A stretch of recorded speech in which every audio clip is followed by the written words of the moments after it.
In today's video, I'm going to be steelmanning the Stormcloak position. In other words, this video is meant to convince you that Ulfric Stormcloak was correct. I will be purposefully leaving out arguments to the contrary. If you disagree, understand that I am not saying the Stormcloaks are objectively correct. I will also be making a steelman video on the Empire, and then one more video where I make the call on the objectively correct answer. The reason I'm telling you all this is because I'm playing both sides so that I always come out on top. The goal of today's video is not to find the objectively correct answer. I'm doing this because I really want to get a full picture of the Civil War in Skyrim. And the only way to really debate for or against any position you have is to understand not only your own position, but also the opposing position. And that's why today, we're exploring the 17 reasons to choose the Stormcloaks in the Elder Scrolls V Skyrim. Reason number 1. The history of Tamriel shows the Empire deserves to lose. So let's take a look at the events directly preceding Skyrim. From first person, it can be easy to get lost in the details. But if you go through the history from a top-down view, it becomes a lot easier to understand how the Empire got itself into this situation through neglect and a complete lack of management. Let me explain. I'll start at the end of the Oblivion Crisis, with the end of the Septim Empire and the beginning of the Mede Empire, where the crimes against the Empire's vassals begins. First, the Empire lost control of Black Marsh after the Oblivion Crisis. Why? Because the Argonians were on their own to defend themselves. Instead of using their legions to defend the Argonians' lands, the Empire retreated and chose to protect Cyrodiil instead. After years of collecting taxes and soldiers from Black Marsh, the Empire abandoned them in their time of need. The Empire then gave up Morrowind in Year 5, when, the events of Morrowind will tell you more about this, but basically a volcano erupted, killing many Dunmer. Krakatoa! The next year, the Argonians attacked to gain land from the Dunmer. Again, lots of history here, but basically they took a bunch of land from the Dark Elves. The Empire did not defend them. After years of collecting taxes and soldiers from Morrowind, they were not there to defend them in their time of need. Then the Empire lost control of the Somerset Isles in the year 22, after a coup by the Thalmor. The Empire had pulled all of their troops out of the Somerset Isles during the Oblivion Crisis and never returned them. After years of collecting taxes and soldiers from the Isles, the Empire was not even there to prevent a hostile takeover of the government. Then the Empire lost Valenwood in the 4th Era, year 29. Again, through a coup by the Thalmor. The Empire did not have enough troops in the area to do anything, because they had pulled all their troops out, again, you guessed it, during the Oblivion Crisis and had never returned them. After years of collecting taxes and soldiers from Valenwood, there were not enough soldiers to prevent a hostile takeover of their neighbor by a country 3 countries away. Then the Empire lost control of Elsewhere. There's a little bit of a time jump here, but basically, Elsewhere aligned with the Thalmor after the Void Knights. This, again, there's a lot of history here, we can get into it, but essentially there was a religious manipulation by the Thalmor, where the Thalmor were able to show that they cared about the religion of the Khajiit more than the Empire did, and Elsewhere left in the 4th Era, year 115. Again, after years of collecting taxes and soldiers from Elsewhere, the Empire did not learn the culture and religion of the Khajiit enough to understand their traditions and relate to them. Now, the next major event in the 4th Era was, of course, the Great War. Everyone is still recovering from it in Skyrim, so you should be familiar with it. It was the war between the Empire and the High Elves, or the Aldmeri Dominion. It started in 171 and ended with the signing of the White Gold Concordant in 175. During this time, soldiers drafted from Hammerfell, Skyrim, and High Rock fought the Thalmor. Thousands died on both sides. It was a long and violent conflict. Now, I want you to pay attention to how the Empire lost the next nation. Part of the White Gold Concordant was that in return for not dying, the Empire said, hey, we'll just give you half of Hammerfell. Hammerfell rightfully said, that's some bullshit, and refused outright. They declared independence from the Empire, fought their own war against the Thalmor, and then signed a treaty with them to end that war. After years of collecting taxes and soldiers from Hammerfell, the Red Guards had to fight their own war with their own soldiers when they needed the Empire most. And that brings us to present day, or at least the events of Skyrim. Skyrim begins about 25 years after this. The reason? Well, we could probably say something like this. In the year 201, the Empire lost Skyrim after 25 years of letting the Thalmor wander Skyrim and harass Nords, killing them and throwing them into prison. The Dragon Crisis began, and the Empire fought the Nords in Skyrim rather than helping them against the dragons and the elves. After years of collecting taxes and soldiers out of Skyrim, they failed to protect them from the Thalmor or the dragons when they needed it most. And so Skyrim declared independence. Now, I know that that's just kind of a quick overview, but when you look at it this way, it's a little bit more clear, isn't it? When you look at the Fourth Era as a whole, you realize that the events of Skyrim are just one more in a long chain of events. This situation is not unique. It is not new. It is just the next step in the end of an empire. No one would dare to suggest that the Argonians or the Dunmer or the Redguards swallow their pride and submit to Imperial rule. Why do we suggest that Nords do it then? There are very real problems with how the Empire wants to rule. Here again, the Empire wants to take money and soldiers out of Skyrim for the Empire's interests and leave the people of Skyrim to figure out their own problems. See the bigger picture. Skyrim deserves to be free. Reason number 2. The Empire does not care about Skyrim. Now that we have the bird's eye view of why Skyrim deserves independence, what about the specifics? Why this leader of this rebellion? Ulfric Stormcloak is purposefully written to be flawed. I will go over all those reasons in the next video, okay? But for today, let's look at things from his perspective. Let's pick it up in the role of history. So let's pick up Ulfric's story right where we left off. Ulfric left his training as a greybeard voluntarily to fight for the Empire in the Great War. During his time in the war, he was captured at one point and mentally and physically tortured by none other than Elenwen of the Thalmor. When the White Gold Concordant was signed, he returned home in 175. He came home to Skyrim to find Markarth, one of the major holds, had declared independence under the rule of the Forsworn, who had controlled Markarth for on and off about 350 years, collectively over the last 3,000 years, most of which was at the beginning of those 3,000 years. Ulfric gathered a militia of Nords to reconquer Markarth. He was cruel and unforgiving, but won the city without the Empire's forces because the Empire had once again pulled all troops out of Skyrim, including Nords, to fight only for the Empire. For the sake of transparency, Ulfric tortured women and possibly children to root out everyone who was involved in the takeover, to make sure it didn't happen again, but left the leader of the uprising alive in jail, which is, needless to say, a critical blunder. But then, during their war with the elves, we had our moment. We drove the Nords out of the Reach in a great uprising. Then Ulfric and his men came. Those of us who didn't run were executed, except for myself, my king, and a handful of others. But the fighting was done, and the Nord Jarl was reinstated. A deal was made that if the Empire wanted to resume control of the city without committing any troops to take it back over, they would have to allow for Talos worship, at least in the city walls. The Empire agreed, only for the Thalmor to arrest Ulfric and renege on the allowance of Talos worship. Again, let's look at it from Ulfric's perspective. Let's just say you fought in World War II. At the end of World War II, you return home to Puerto Rico after fighting for the United States, only to find that the government has allowed a major city in Puerto Rico to be taken over by a random extremist faction. You fix the problem and tell the US, I retook this city. If you want it, you have to allow us to at least worship our native gods here. And they agreed, only to allow the literal Nazis you fought in World War II to come and arrest you. Then let the Nazi scientists wander all over Puerto Rico and kidnap and torture people. Needless to say, when Ulfric was eventually released from prison, he was about as angry as you could possibly be.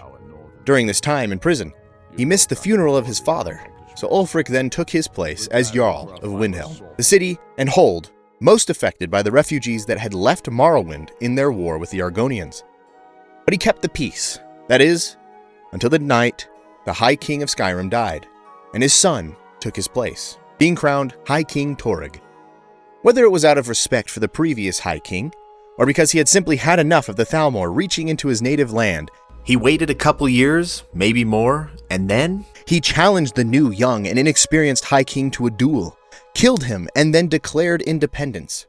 I killed Torygg to prove our wretched condition. How is the High King supposed to be the defender of Skyrim if he can't even defend himself? He was joined by Riften, Winterhold, Dawnstar, and Falkreath, with Whiterun declaring independence from either side. Ironically, his interference in Markarth meant that it was more loyal to the Empire than ever, but they likely would have joined him too. In other words, most of Skyrim wanted to declare independence once they had a leader to rally behind. Say what you will about Ulfric as a man, but he and the other Jarls had every reason to believe that the Empire had stopped trying to help them and started exploiting Skyrim and her people. Reason number 3. The Empire wants Skyrim to wait until they are ready. One rebuttal I love to see is characters in game who somehow think that worshipping Talos in secret was the solution to the White Gold Concordant. Like, it would be fine if the government outlawed Christianity, so long as they didn't enforce it. These characters will tell you that it was only Ulfric during the events of the Markarth incident that forced the Empire to start enforcing the ban on Talos worship. We didn't pay much attention to it when I was a boy. Everyone still had their little shrine to Talos. But then, Ulfric and his sons of Skyrim started agitating about it. Sure enough, the Emperor had to crack down. What a convenient interpretation of events. The Thalmor started the war 25 years before the events of Skyrim by asking for a bunch of things the Empire didn't want to give up. Namely, land from Hammerfell, a bunch of money, the banning of Talos worship, and the dissolution of the Blades. The Emperor refused, so the Thalmor revealed that they had already killed all the Blades and proceeded to take territory from Hammerfell by force, stole the money that would have been given to them, and killed thousands of Imperials and their vassal armies. They then forced the Empire to ban Talos worship anyway. So what's the point of what I'm saying? Well, the Empire is clearly willing to sell out their vassals and their own beliefs in order to save their own skins. Sure, their principles matter, until the enemy's at the gate. Then they'll be happy to sell your land and your beliefs and the silver from your mines if it means that they get to live. They allow the Thalmor, their enemy, to wander Skyrim and arrest Nords as they see fit. And the people who support the Empire all say the same thing. You realize this is exactly what they wanted. What who wanted? The Thalmor. They stirred up trouble here, forced us to divert needed resources and throw away good soldiers, quelling this rebellion. We aren't the bad guys, you know. Because the Dominion is a sleeping beast that Skyrim cannot slay alone. Don't the Nords understand that we're trying to keep them down just so we can have enough power to defeat the Thalmor? Bro, we tried that. You just want these people's money. You just want to take their able-bodied young men and women to fight another war that you already lost. Why should Skyrim sacrifice their sons and daughters to stop the Thalmor from taking the Empire? Skyrim is on the other side of the Empire. The Thalmor are a you problem. You brought them into this world. If you want volunteers to fight alongside you, you can ask. Ulfric volunteered to fight in the Great War. And if he wins the Civil War, immediately upon winning, he tells everybody to get ready to fight the elves again. A great darkness is growing, and soon we will be called to fight it, on these shores or abroad. The Aldmeri Dominion may have defeated the Empire, but it has not defeated Skyrim! You're both on the same side. If you wanted allies, you already have them. But that's not what you want, is it? You want servants. You want vassals. And more than anything else, you want a tax base to serve as the basis for your recovery. Then, once you, the weakest link, are good and recovered, we can all go and fight the Thalmor together, right? And the sons and daughters of Skyrim can serve under the Empire's generals and the Empire's commanders and die in the Empire's war that they financed against an enemy that they can keep out of Skyrim without the Empire's help, but somehow can't keep out of their borders with your help. Understand that the Thalmor don't want the Stormcloaks or the Empire to rule Skyrim in peace. They just want the war. They don't care who wins. They want the blood. The banning of Talos worship was to piss off the Nords. It's from that treaty that ended the Great War, remember? When the Emperor was forced by the Thalmor to outlaw Talos worship. Dragging people off in the middle of the night. One of the main causes of this war, if you ask me. The enforcement of it and the introduction of the Thalmor hit squads is to add pressure. If more than half of Skyrim wants independence, then walk away. You should see Skyrim as an ally, but you see them as your subjects. You and your pride and your ego. I mean, people who think Skyrim should just keep their chin up, pay the Empire's taxes, and fight their wars are really saying, Wait, no, you can't leave. I need your kid to come over here and fight a war, or I could get hurt. Reason number 4, General Tullius. So who's the evidence of all of what I've said so far? Who does the Empire send to solve this problem? Perhaps an emissary, maybe an envoy? No, General Tullius. Dude shows up and everyone loves him. Why? Well, he's really good at killing Stormcloaks, which is obviously the goal, no matter what the Empire supporters say. Skyrim citizens who want their independence should be killed as quickly and effectively as possible. It's for their own good, don't you see? Everyone is always so quick to point out that Ulfric could have sued for a moot the peaceful way. But in response, who does the Empire send? Maybe a high-ranking Nord who understands and respects Nordic traditions to bridge the gap in understanding and sway people to their way of thinking? No, they sent a butcher. He's not there to help Skyrim recover. They don't know the meaning of the word. You mean the way the Empire recovered Markarth for the Nords? Or did you mean the way the Empire fought for the borders of Hammerfell? If Tullius hadn't already been in Skyrim to kill Nords, he for sure would have been in Cyrodiil with his legion, fighting the dragons there, leaving Skyrim on their own. Just like the entire history of the Mede Empire proves, the Empire exists to serve itself. The entire game, he mocks and sneers at the backwards Nords. Well, if he wants to stand outside the protection of the Empire, fine. Let Ulfric pillage his city. Don't you Nords put any stock in your own traditions? Embellish if you have to. We'll let it seem like it's his idea. You Nords and your bloody sense of honor. Ulfric's You people boys. and your damn Jarls. The Empire could have sent anyone, but they sent a racist asshole who wants the Nords on their knees.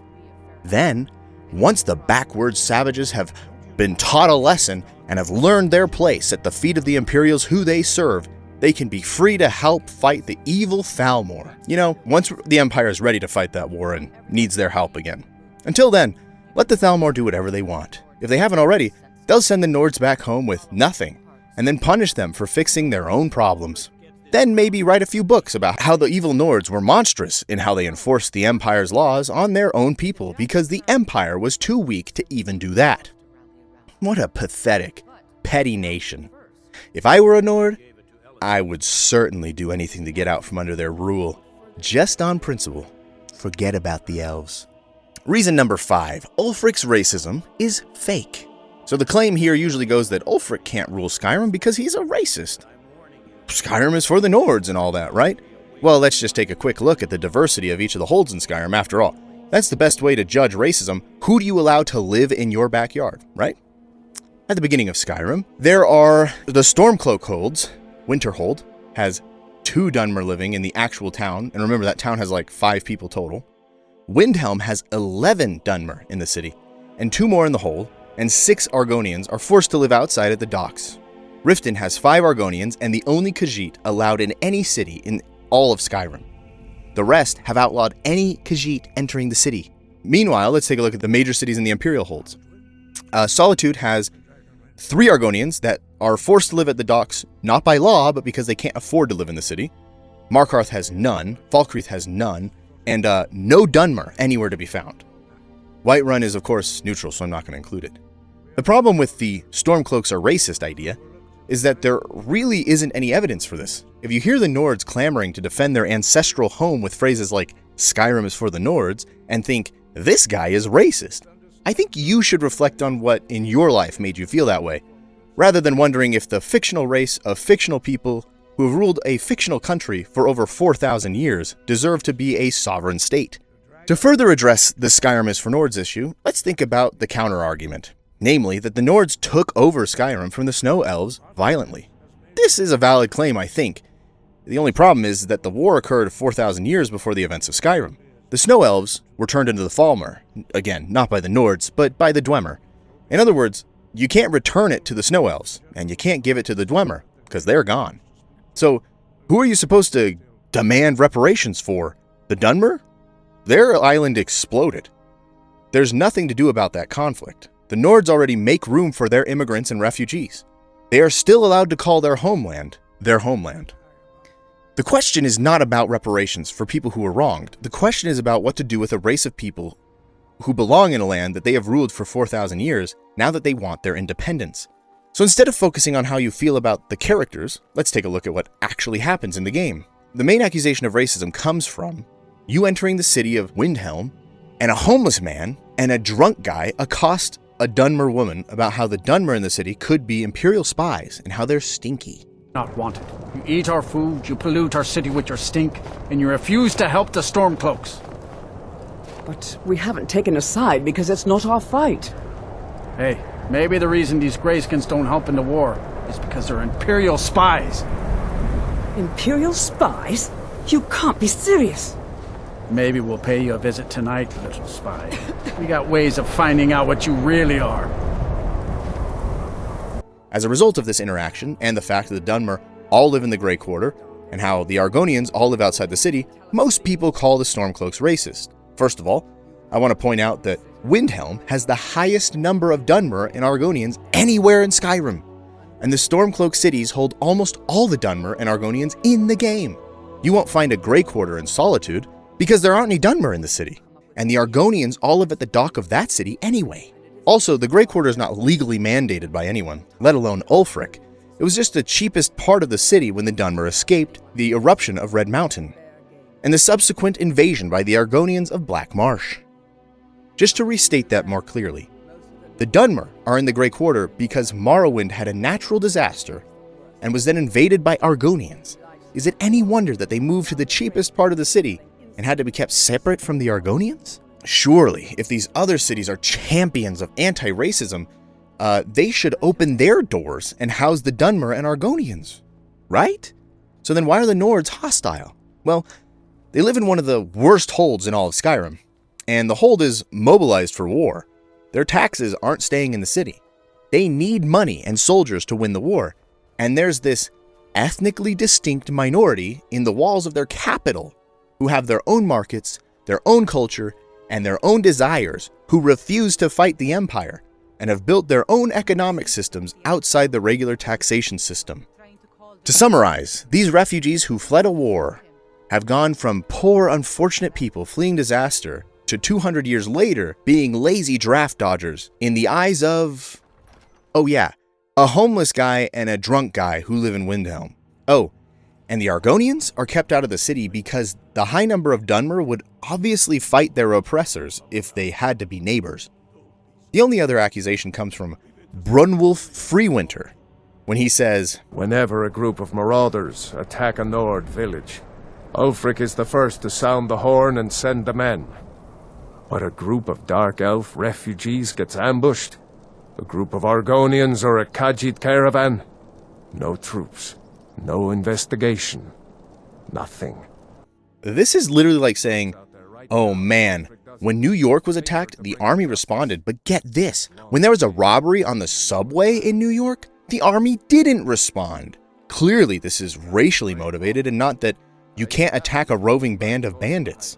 For all his bluster about how Ulfric only helps Nords, if you make him the Jarl at the end of the Civil War, he doesn't help the Argonians or Dunmer either. I've taken the first steps toward doing so already.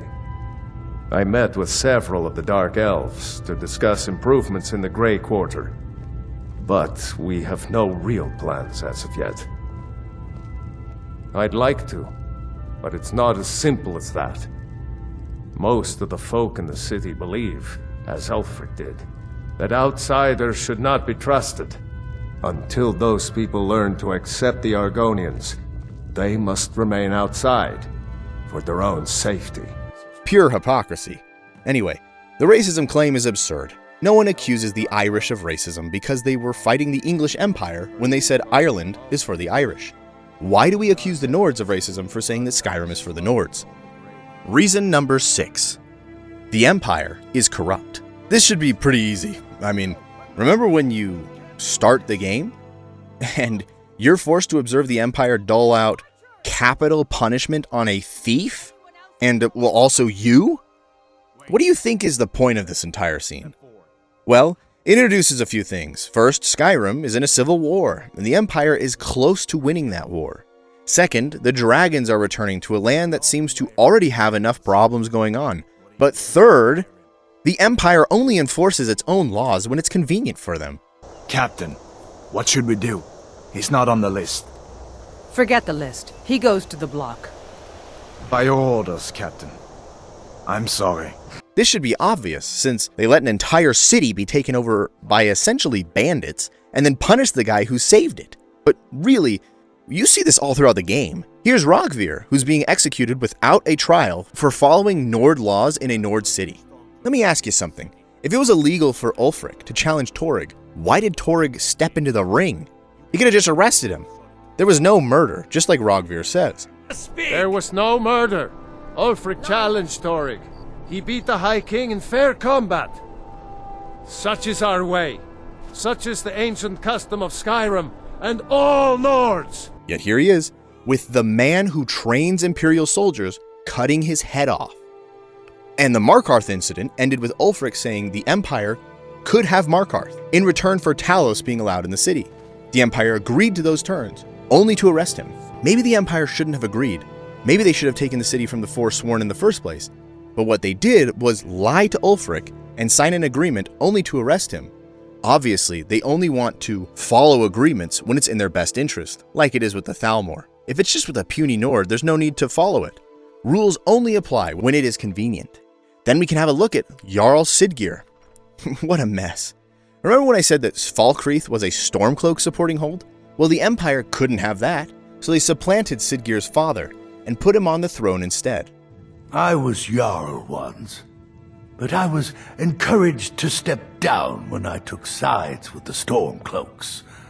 It was an Imperial plot, I tell you. Why? Because Siggeir is motivated by money, and only money. So if the Empire paid him to support them, he would. And now that he's on the throne, he's happy to take money from bandits too, all while being an Imperial Jarl. My uncle Dengir was Jarl until a short time ago. His old age and failing health caught up with him, and he stepped down. He now serves us honorably as Thane, and to the great benefit of the Hold, I now serve as Jarl. Why would you ever let a corrupt, money-loving empire rule over you? Reason number 7. The Concordant is all for the Empire, not for Skyrim. The Empire only signed the Concordant to save their own skins. Now think for a minute. Does this treaty protect the Nords of Skyrim? No, obviously not. That's why the Empire lets the Thalmor kidnap people from their houses. So the Empire is protected, but the Nords aren't. Meanwhile, all the silver and taxes pulled out of Skyrim by Skyrim's people is given to the Empire. So the Empire got peace from a superior enemy, and they get to keep their vassals they had before. And what does Skyrim get? Well, good trade routes. For centuries, we have benefited from the Empire's protection and prosperous trade with the South. In exchange, the people of Cyrodiil sleep peacefully, knowing their northern border is guarded by the fiercest warriors in all Tamriel.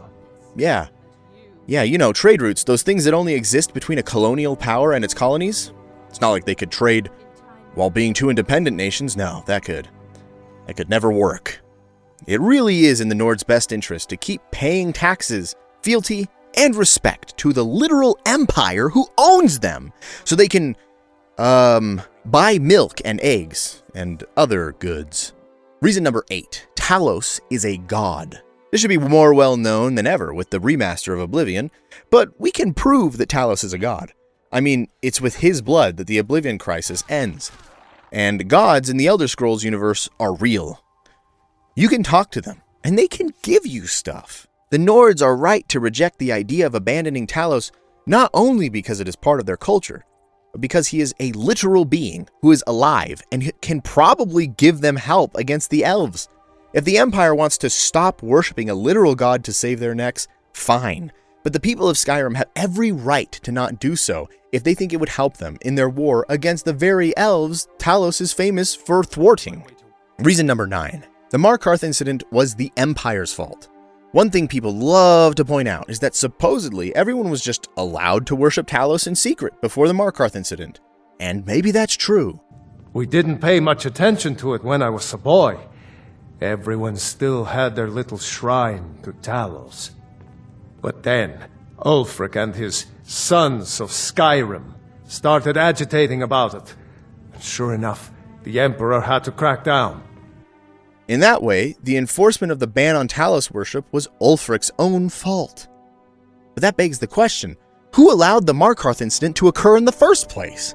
You guessed it, it was the Empire, who pulled all of their soldiers out of Skyrim to protect the Empire. Maybe if the Empire did its job and protected its own citizens, the Forsworn would have never been a problem. And maybe if the Empire retook Markarth afterwards, Ulfric wouldn't have had to. In other words, if Ulfric is directly responsible for the ban on Talos worship being enforced because he retook Markarth, then maybe the Empire is directly responsible because they failed to retake Markarth. The Empire is going to lose Skyrim at some point. If they want to make it so that doesn't happen soon, maybe they should make violent insurrection suppression a priority. Otherwise, the Nords are going to have to take care of their own people themselves. And in the unfortunate case that those Nords happen to believe in a no-no god, that might create a little friction between you and them. Reason number 10. The Nords can actually hold their own. One thing I hear a lot is that the Nords need the Empire, just as the Empire needs the Nords, because only together can they beat the Thalmor. But this just goes in the face of evidence. Consider that the resolution for the Redguards of Hammerfell to the Great War was to declare their independence from the Empire, then they kicked the Thalmor out of their land. Then they made peace with those Thalmor. Riddle me this. If the Empire could not beat the Thalmor in Hammerfell with the Redguards, but the Redguards could beat the Thalmor by themselves, is there any reason the Nords couldn't do the same thing? There is also the fact that while Hammerfell is frontline territory for the Thalmor, Skyrim is completely removed from the High Elves' land. If you want what is best for the Empire, oh sure, keep Skyrim with the Empire. But the truth is that the best thing for Skyrim is to abandon the sinking ship that is the Empire. At least in this specific situation. Reason number 11. The Empire is just the lesser evil. I think the Empire's argument really boils down to something along the lines of, well, if you think this is bad, you should see the other guy. Now, I don't blame anyone for making this argument. In fact, you see it in real life an awful lot. So if anything, I think the fact that this argument is brought up in-game is proof that the disagreements over the Civil War is a compelling one. That being said, this argument has to be some kind of logical fallacy. And nowhere is that more evident than here. I just said how I think the Stormcloaks could probably hold their own against the Thalmor. But let's say that you buy the argument that they couldn't. Now you have to buy the argument that the Empire is making in the case that the Stormcloaks could not hold their own. It goes something like, well, sure, I might be taking all your resources and forcing your able-bodied men and women to die in my wars, but the Aldmeri Dominion would be doing that and they wouldn't even be nice to you. Like, sure, let's say I believe you. That doesn't make us friends. If you oppress me and tell me to like it, but then you turn around and tell me, hey, that guy over there would oppress you and he wouldn't tell you to like it. We aren't friends. You aren't looking out for my best interest. Not really. You're just trying to get me to go along with my own worst interest with you instead of the other guy. Anything the Thalmor would do in Skyrim, the Empire is already doing. It's just with an Imperial on the throne. Reason number 12, the Empire could literally just leave. I really struggle to see how people can overcome this reason the most. A lot of the pro-Empire Nords will say something along the lines of, sure, the Empire isn't perfect, but Ulfric is sacrificing the lives of his own people who he claims to love in the name of Skyrim. Because that's what traitorous cowards do when they desire power. Ulfric coveted the High King's throne. He thought he deserved it more than Torrig. Well, maybe that's true. But you could turn that around and say, sure, the Stormcloaks aren't perfect, but the Emperor is sacrificing Imperial citizens in the name of keeping the Empire together. If you think that it would make sense for Ulfric to lay down his arms and just let the Empire keep failing to save him or help Skyrim in any way, why don't you also think the Empire should stop fighting from their end? Tradition? Life for the Imperials? What makes it so important enough to kill for, by the way, that the Empire maintains control of Skyrim? Well, the real answer is obvious, right? Money. Bodies. The Empire wants the sons and daughters of Skyrim in Empire Red, and their money in the Emperor's pocket. You literally cannot make this argument any other way. You think it's wrong for a man to fight for his independence because it sacrifices people, but you don't think it's wrong for somebody to fight to keep a colony even though it sacrifices his own people. Apparently those soldiers aren't all that important when it comes to enslaving Nords. Reason number 13. The Empire failed to stop the formation of the Aldmeri Dominion. Another reason the Empire deserves all the things going on lately is because it is literally all their fault. Not only are all their vassals leaving, and that's completely justified, but who allowed the Aldmeri Dominion to form? Who was in charge of the Somerset Isles? And in this case, we can't even blame the Mede Empire. This time it was actually this guy's fault. They really thought they could just leave a puppet monarchy in charge of the High Elves and never check in on them again? Why does Skyrim have to be the plumber that pulls out the shit the Empire made? Did the Jarls allow for the Thalmor to return? Apparently, there were enough blades in the elf territory for just their heads to fill an entire cart. And yet for some reason, all those blades didn't manage to keep an eye on things at all? Because the Thalmor still took over, didn't they? Yet it's Skyrim and their Jarls who are ending up paying for it all. Reason number 14. Emperor Mede is an incompetent leader. So this is your boy, Emperor Mede. Believing he's able to beat the Thalmor is like trusting Neville Chamberlain to successfully handle Hitler during his rise to power. It's just not something these people would know how to do. Under his rule, the Empire has gone from being a wildly powerful colonial power to a defeated territory that is down to its last 2 colonies. And one of them is in open rebellion. The part of Skyrim where you break into his boat and kill him is canon, even if it isn't necessarily the Dragonborn who does this. How can anyone who plays through Skyrim, sees all the points that I've mentioned so far, and then sees that the members of his own Imperial Council also want the Emperor dead, still stand for him? I mean, it's one thing that his colonies want him gone because of his mishandling of the Great War, but his own people also want him gone for the mishandling of the Great War. Maybe it should also be canon that the Mede dynasty loses Skyrim, the same way it's canon that they lose Emperor Mede. Reason number 15, the Empire will ally with Redguards, but not Nords. People act like it's either the Empire on its own or an empire that's allowed to reap all that is good out of the lands of Skyrim to pay for their own recovery. Skyrim canonically already wants to fight the Dominion after they win their independence, almost exactly like how Hammerfell successfully fought for their independence the same way. Whenever the Empire gets its shit together, I'm sure they can work together with the Nords and the Redguards that share their border to fight the Dominion. It's not one or the other. The Empire can fight elves with free Nords just as easily as they can fight with subjugated Nords, can't they? But no, the Empire wants to keep the Nords down because they also want their money. Reason number 16, Torygg was a puppet. Ulfric definitely manipulated Torygg into fighting him, and that is wrong to do. I will definitely be addressing it in my Reasons to Choose the Empire video, so subscribe so you don't miss it. But that being said, Ulfric's logic on the subject is clear all the way through. He says Torygg was unfit to rule because he was also unfit to defend himself. That might sound harsh or like an excuse, but consider that Torygg was only allowed to continue being High King of Skyrim because the Empire wanted it to continue. They pay off the Jarls there to act in the Empire's best interest, rather than in the Nord's best interest. Was it cowardly, then, to accept the white gold concordat? This again. That was different. Was I given a chance to object to the terms of the treaty? No. The Jarls weren't asked. We were told, and we had to like it. The chests of gold didn't hurt. Damn it! This isn't about gold! Keeping Torygg around would just allow the Empire to continue paying the Jarls to let things go. He was the problem. Yeah, one of his advisors says she thinks Ulfric would have joined Torygg if he'd asked him. If Ulfric had asked Torygg directly to stand up, to declare independence, Torygg might have done it. But that would be like saying, no, you don't understand, the Aldmeri Dominion would probably let you worship Talos if you asked nicely. Is it really so hard to understand that these people want to rule themselves? They don't want a friendly Empire puppet ruler. Would it be better than a young, inexperienced, potentially hostile Empire puppet ruler? Yeah, probably, but that's not the point. The Nords of Skyrim want to be ruled by Nords. End of story.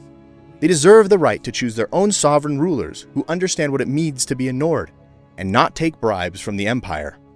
And lastly, reason number 17, the Empire and the Elves love torture. It is due to the Empire's Great War with the Thalmor that the Thalmor is allowed to come into Skyrim, kidnap people off the street, and torture them. One is a direct result of the other. And Bethesda specifically shows you that this is for any reason the Thalmor can think of, not just for Talos worship. As if that would make it okay. But I mean, Bethesda also went out of its way to show you that the Empire does this too. It's like the 6th named character in the game is just called a torturer. Again, I think of all the reasons on the list, this is probably the biggest deal. The fact that the Empire thinks it should be able to take anything it wants out of Skyrim, including its people, and when they offer resistance, the correct response is to literally kidnap them and torture them. There's no justification for this in the game. The Thalmor and the Empire does this because they can, and the Stormcloaks don't because they believe it is beneath them. And there it is, friends. The ugly 17 reasons you should pick the Stormcloak Rebellion over the Empire. I know the Empire is more popular, and believe me, I will get to them because there are plenty of reasons to choose them too, but what did I miss on this list? After 2 weeks of playing just the Stormcloak Rebellion and replaying it, and searching online and researching the game guides, I decided I just had to put this video out at any cost. But seriously, anything I missed, please let me know in the comments below. To help you remain tranquil in the face of almost certain death, smooth jazz will be deployed in 3, 2, 1. I mostly make Bethesda content here, Elder Scrolls, and mostly Fallout.